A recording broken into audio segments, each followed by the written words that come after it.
Hi, I'm Amy. Hi, I'm Lonnie, and you're Adulting with Amy and Lonnie. Welcome to part 2 of Management and Leadership for Women. We went through kind of the stereotypes last week of what they think female leaders were like and why they weren't effective. And we've acknowledged that the pendulum is swinging and it's not as prevalent as it was like 50, 60 years ago. And even the men's stereotypes, those are changing. But we just wanted to start off by making you aware what stereotypes are around you. And now we're going to be moving into analyzing the culture of your organization or the culture of your personal circle. There's relationships or personalities that are sometimes toxic to you. Maybe not to everybody, but to you. And that's when you have to begin to evaluate and decide, if you can, what you're going to allow in your inner circle. And in a business setting, that's kind of hard to do because your colleagues or your subordinates are not your friends. They shouldn't be your friends. That's a complication. Well, and that's where it does get difficult because you spend so much time every day for 5 days a week with these people, 8 hours a day. So you really spend more time with your colleagues than you do at home. And in fact, I was working 10-hour days. So I would spend more time with these people at work than I did with my family. Because by the time I got home, and you fixed dinner and, everybody did their evening chores and got ready for bed, the night's gone. So I miss having a work wife. I had the best work wife.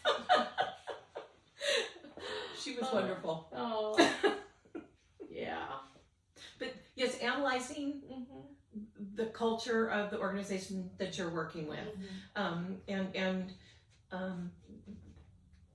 if it's an unhealthy situation, if it's a biased situation, you're going to feel that and know about that pretty immediately. And so then the question becomes an issue of your own personal negotiations. What am I willing to tolerate or not? Are there protocols or human resources types of things in place to help deal with that? Or are they, and I'm going to say simply microaggressions, there's nothing simple about them, other than you can be gently correcting them without it becoming a huge protocol issue in some instances. Yeah, and there's a lot of people that don't take correction at all. Yeah. And I was in an environment that was very difficult, but, and I could have chosen to leave, but my motivating factor was the benefits and the retirement. So I stuck it out for over 20 years. And poor Amy, I think I chewed that one ear off. She can only hear out of one side. But and that's a good thing, right? Because that's talking about our relationships with our those that we trust, our tribe, our inner circle, our social group, the people that we know have our backs. That will support us through difficult times. That's right. And know that that's not our normal personality to be. That's right. One of the classes that I teach is about how to be an effective supporter, and I have a whole model on what that looks like. But one of the first things I say in that class is, not everyone that's coming to you for help needs help. Sometimes they just need somebody to bear witness, to vent. Yeah. So choose that person safely, carefully, and that's what rolls us into also assessing the culture of your personal circle. Are they apt to understand why that was so upsetting, or and keep it confidential, and not spread gossip? Yeah. understand your, I'm going to use the phrase love language, your communicative style. You know, what did Lonnie need? Did Lonnie need to just vent? Did she need to be reassured? Did she need some type of a physical affirmation? What a flower, I'm thinking of you. You go ahead and have a great Monday, even though you're having that staff meeting. Your circle should know that of each other. You know, Amy shared a story, and I think she shared it with a video about her husband. And she was really upset about something. And she was venting to him, and he says, am I supposed to fix this or listen? And I thought, how intuitive is that? Yeah. You know, Yeah. So, yeah. And that's what we need, is somebody will figure out, do we need to fix this, or do we just need to listen? Am I just a sounding board while you're kicking around what to do? Yeah. You know, again, you know, we talked a lot about being careful with your inner circle. Mm-hmm. Well, when there's this intersect between our business and our personal life, if there's conflict, what does that look like? Do you have the support system you need? And maybe you don't need to vent at all. You just need the opportunity to say, we're going to the hot springs today because Friday was a nightmare. You know, okay, there we go. Spa day. Yes. But are there things or people in your tribe, in your inner circle, that you need to address gender bias stereotypes as well? If there's an overlap with business, you know, it's like judging people by the way they treat wait staff. It's the same type of thing. And explore your own beliefs and values. If you think that you do not have a bias, if you think that you do not have a prejudice, if you think that you don't have some type of stereotype that you apply, honey, you're fooling yourself. We all do. We do. And we might not even realize it until it comes up. And sometimes we don't even mean it that way, but there are a lot of expressions like from my childhood that only in the last maybe 5-10 years I've come to learn have some type of a negative, horrifying basis, a background that speaks to prejudice. So explore yourself. And there's some fun little things online that you can do, little games that say, I don't know, click the person that's holding a weapon, and you hit the space bar, and there'll be different scenarios. Anyway, you can explore that. Little free, what are my biases? What are my stereotypes? Yeah, see, and for me, well, I shared already that I was raised in a military family. So you have all kinds of cultures and race, and just you're surrounded by just a variety. And I do know my prejudice comes from people who are not nice. If they're not nice, I'm not going to be nice back. I just this wall comes up, and it's like, you know, I'm. You know, and that's not good either, because then it's like battle to battle rather than trying to find a common peace ground. And those are the people that I tend to be very prejudiced against, because I think they're mean and ugly people. Yeah. I mean, if you're nice to me, that's wonderful. Of course I'm going to be nice back. Yeah. But if you're also nice to, you know, my loved ones who you don't know, that are strangers to you, that tells me something about you. Well, and not only that, you know, if I would have been watching closer with the relationship I was in on how this individual was treating other individuals, like a waitress, being rude to them, those are red signals that maybe they're going to be rude to a bunch of other people, and they don't have the respect for others, or maybe even themselves. So excellent point. Yeah. Excellent point. That's something to kind of, you know, young women and men, when you're getting into relationships, pay attention to how your partner is treating others, because that will come up in your relationship. We're always modeling. Yeah. Good or bad, we're always modeling. Yeah. But Anyway. but I love Eleanor Roosevelt. I've quoted her to you before. This one's a good way. You want to read this one? I love this one. Well, do you want to do it then?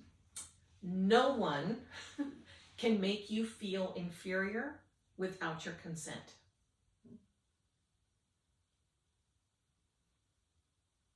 Stew on that for a minute. Well, it can sure put you on shaky ground. It can. 100% it can. Yeah, because words can be... Words, I think we have to be careful with our words. Because they are hurtful. I agree. And they can put you on shaky ground.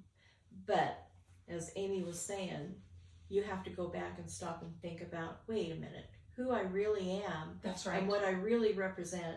That's and right. who I really want to be.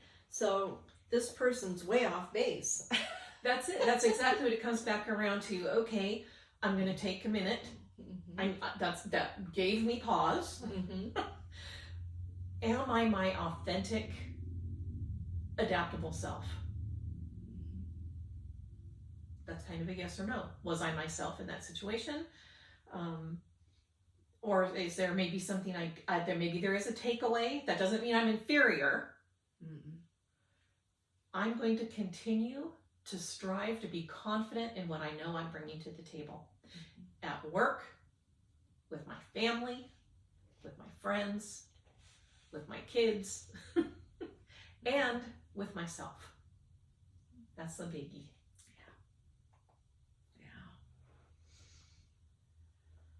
What do you think about there being different types of power?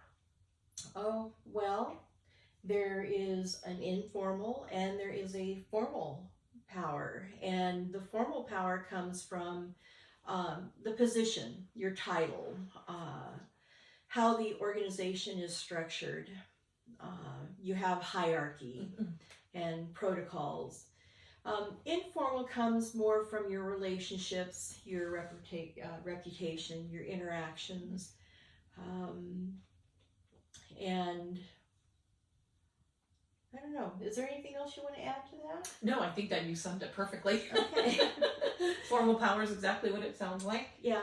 And of course, here's a shock. With formal power comes some very specific forms of etiquette. Well, and my feeling and belief is the more power you have, the more responsibility you have to behave properly. Absolutely, Uncle Ben. It doesn't mean that because you have all this power that you can treat everybody else poorly.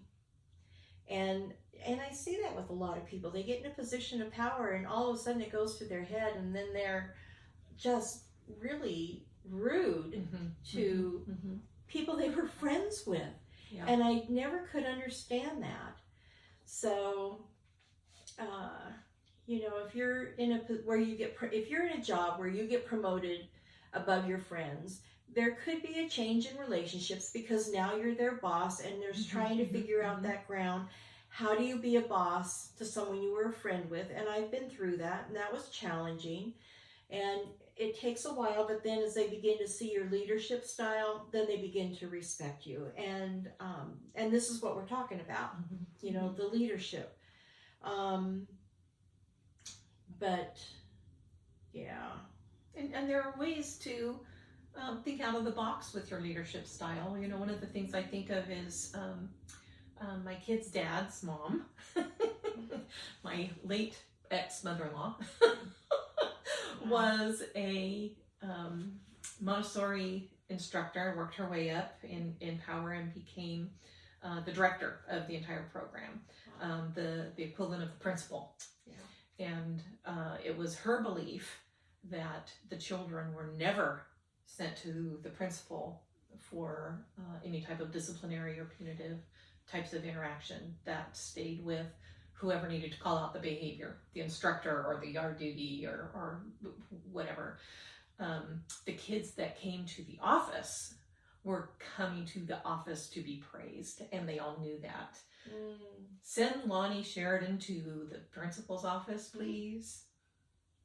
And it would be, rather than everybody going, ooh, they'd be, oh, Twitter, Yeah. Twitter, what is that about? You know, and there's something to be said about that. You know, like Lonnie already said, praising publicly, disciplining privately, you know, which is that's a good strategy with our children too. let the children overhear us praising them behind their back. Let the colleagues hear you praising.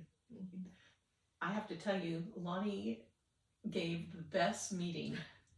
We really learned something from it. It was really great. Let her overhear that. Let them. Anyway. Yeah. Well, we're going to move on to cognitive skills of great leaders. Making consistently good decisions. And that's a difficult one. You know, like I said earlier in the previous video, I submitted a proposal up to Sacramento that was, we got awarded for. It was given to us, and it created more work for our office. And now I'm having to try and put together a process on how this is actually going to work. And I didn't know all of the areas that were going to be effective. And I learned through the process of a couple of years. I put together a spreadsheet, kept track of a few things, realized even more than what I originally thought, was able to submit additional proposals up to Sacramento, recover significant funds that were out there. But again, sometimes when you're going into a new project, you don't know how to make all the good decisions. You have to maybe put together a packet of tracking, of analyzing, you know, what's going wrong, what's going right, how can we do things better. And that's where your team comes in, because your team who are hands-on are the ones that are going to share with you their struggles. You need your team more than you realize as a leader, because as a leader, if you didn't have your team, they wouldn't need you, period. Your team needs you and you need them. And they're going to help you with the information that they share to make good decisions. Based on what they share with you, what they tell you, the experiences they're having, you're going to be able to make a better informed decision on the direction you're going to go and how to take a project even further. And that's been my experience. Again, and that comes to recognizing shifts and changes and opportunities. That came up quite a bit when I did this original proposal. We were shifting and pivoting quite a bit, but it was frustrating at times, because it's like, why didn't we realize this sooner? Why didn't we know this?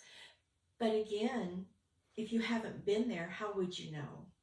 So it's kind of like walking through the fire and putting it out as you go, and learning through the process, having a great team around you, good communication skills, listening, asking the right questions.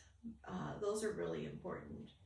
And that takes some finesse, right? Asking the right questions. You know, hey, Lonnie, there's this proposal and I've read through it. How does this affect me? That's not a right question for a team member. You know, on page 4, you talk about the financial impact of having to process now these different invoices. How does that affect the team who's going to absorb that work? That's a right question. And that was things that we had to figure out. We had to figure out how we were going to divide up the work and to make it equal and even for everybody. So one person, and originally we did it alphabetically. We thought that would work. But then there were some alphabets that were greater than others. So some were working really hard and others were done in half a day. So it's being aware, again, being open to the communication from your staff, observing what's going on with them, who has got their nose to the grindstone and others are chit-chatting and carrying on.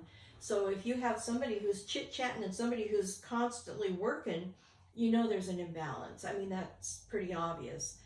But then that leads you to some assumptions that can be challenged. We assumed this particular might work, learned that it didn't. Maybe the assumption is that you just dole out the assignments and you're back in there on, popping bubbles on the phone or something. You be hands-on too. I mean, I'm going to, I'll be your second line of sight on the invoice double trackers or whatever, but challenging those assumptions puts you in the middle, puts you in the fray. They see you on the floor, so to speak. Well, and being open to, that's where the weekly meetings came in. And when I'm talking about weekly meetings, I made it clear to my staff that I wanted to keep them within about a half an hour, no longer. Sometimes they did go 45 minutes to an hour, but that was when we had a lot going on. But most of the time I tried to keep it down to 30 minutes because beyond that, it becomes unproductive.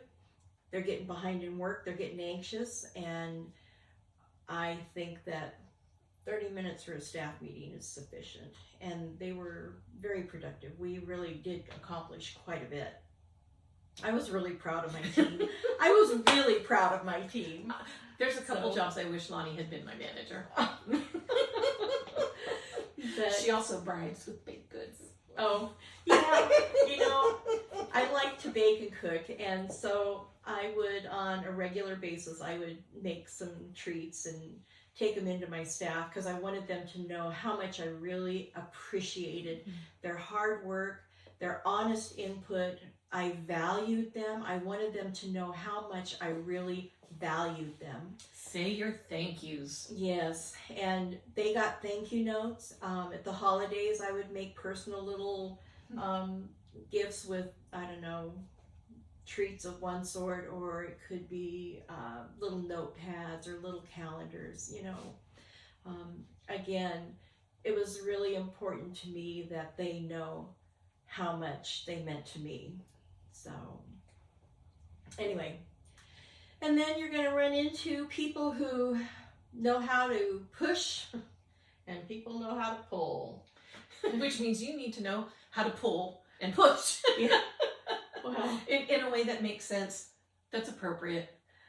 But yeah, there was one counterpart that was more difficult than I was capable of handling. And it was quite challenging at times. But I will tell you this, I learned a lot from that person. Number one, they would never be a friend of mine. Number two, you begin to learn new ways of communicating. You begin to learn more about yourself.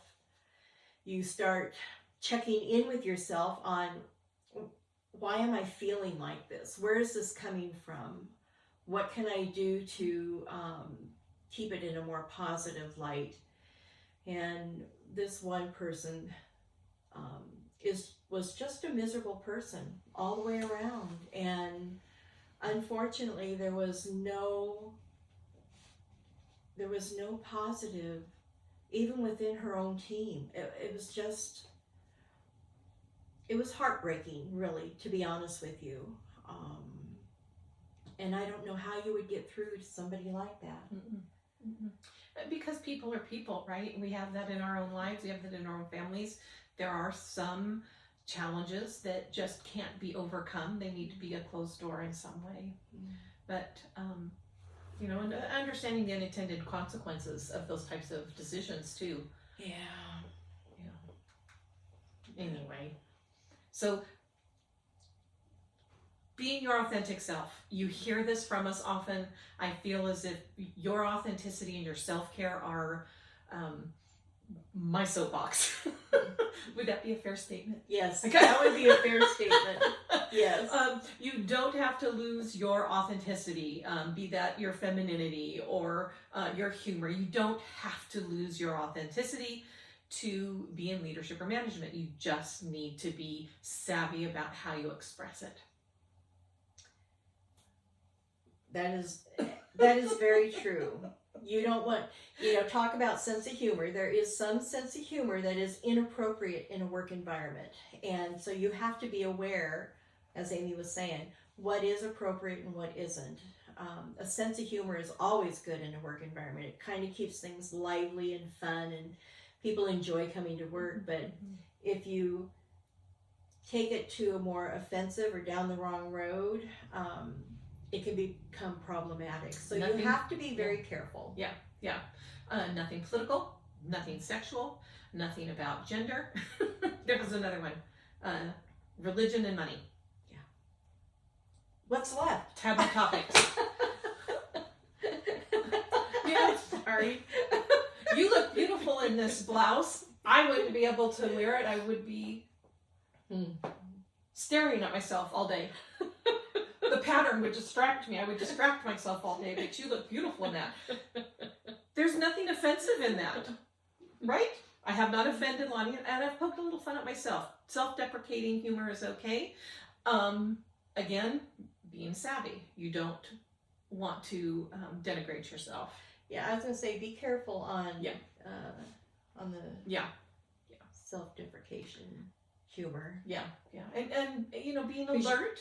Yeah. Alert about those same types of things of other people's authenticity around you. Are they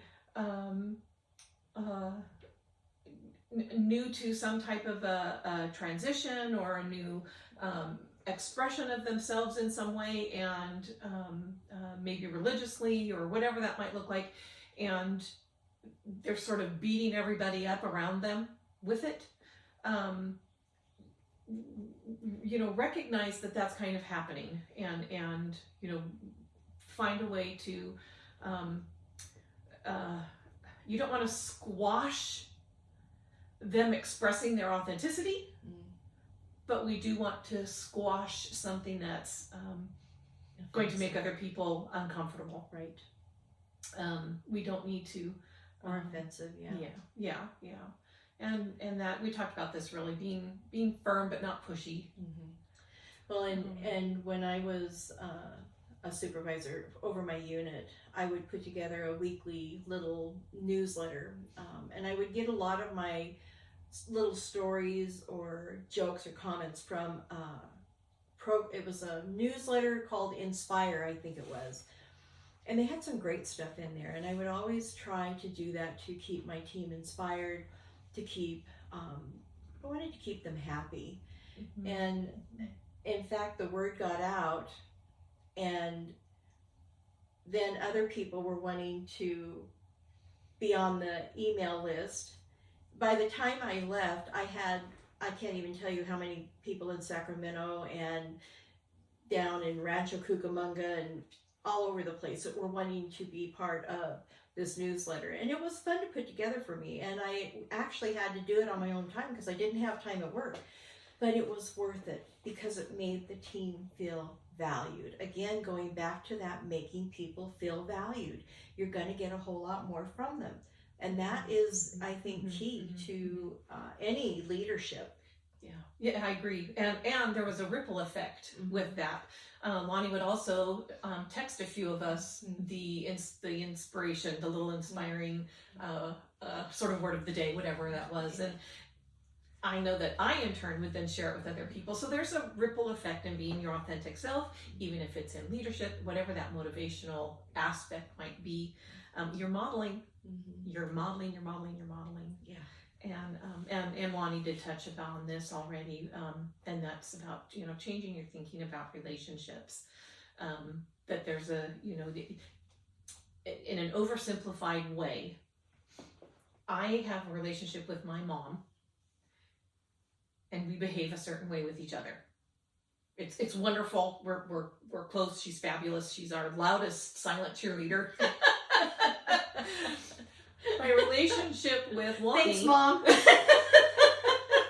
Shout out, Joni. My relationship with Lonnie, who I just poked, is different than that. My relationship with my husband is different. My relationship with colleagues is different. My relationship with those I'm mentoring is different.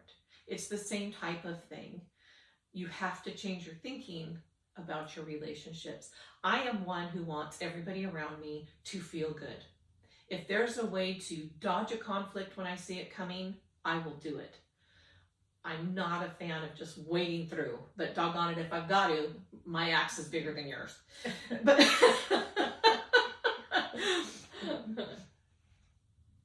but we can't just make everybody feel good. If we're in leadership, there are some tough decisions and tough statements that have to be made. You can't be late.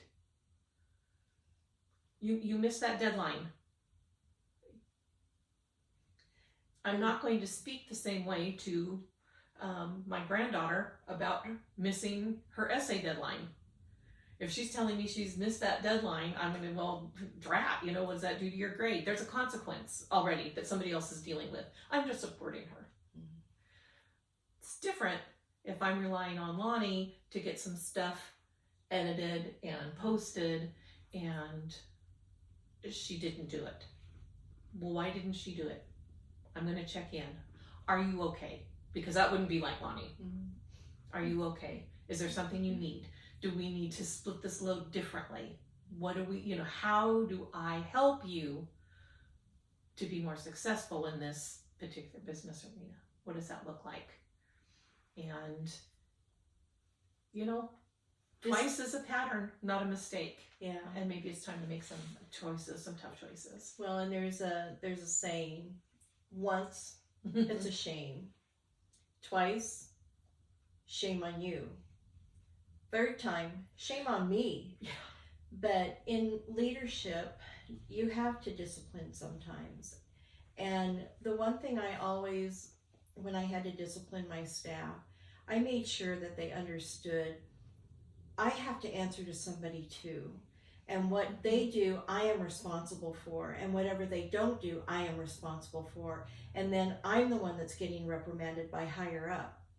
And it's not fun to be disciplined. So I try to make sure that they understand what the goals are, what the timelines are, what the expectations are. And then everything else seems to fall into place. I make sure that they have the tools they need to be able to do their jobs. Many times there are some people who have different learning styles. So I put everything in writing so they can actually have something to refer back to and follow along until it becomes second nature. And that works for many. Others, they want to be shown and then they've got it. Others, you can tell them what to do, what you want to accomplish. They're off and running without even having to have anything.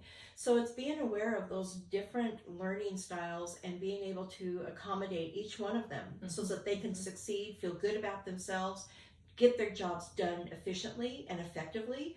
And then as a supervisor, because you have supplied them with the tools to succeed, you're going to succeed. 100%.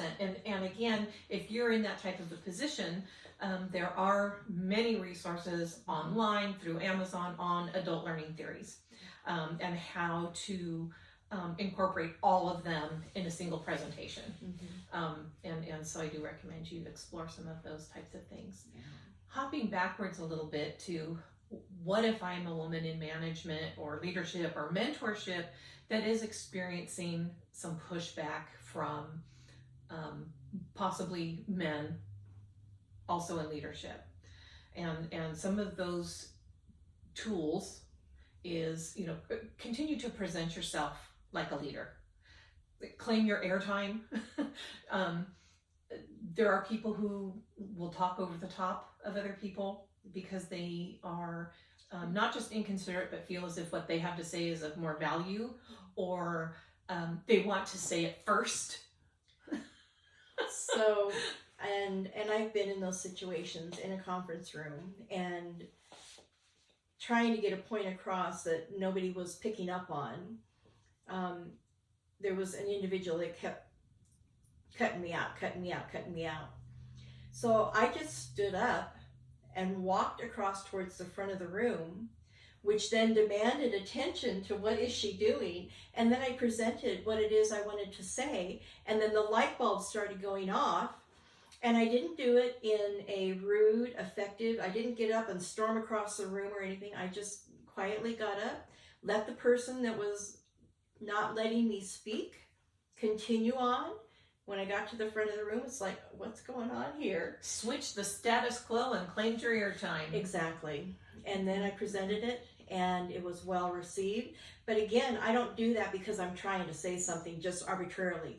I knew I had a valid point. I knew it was something that needed to be heard. Act like you belong there. Mm-hmm. Play hard but play fair. Right.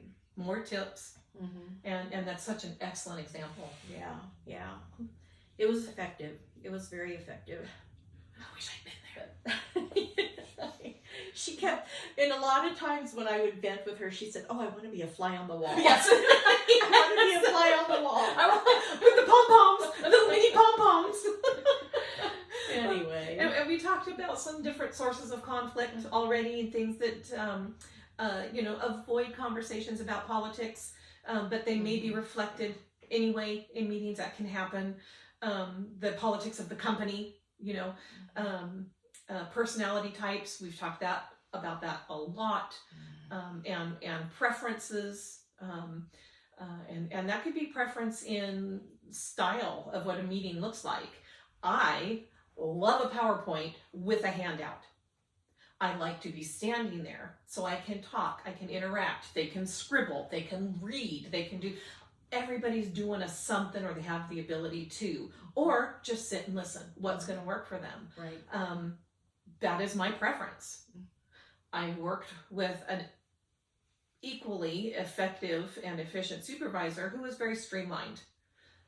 This is the outline. Here's point 1, handout, blah, blah, blah. Here's point 2, handout, blah, blah, blah. There was still an appropriate takeaway, but it can cause some conflict. Oh, I have to go to Amy's meeting again. Yeah, but she'll probably bring bacon.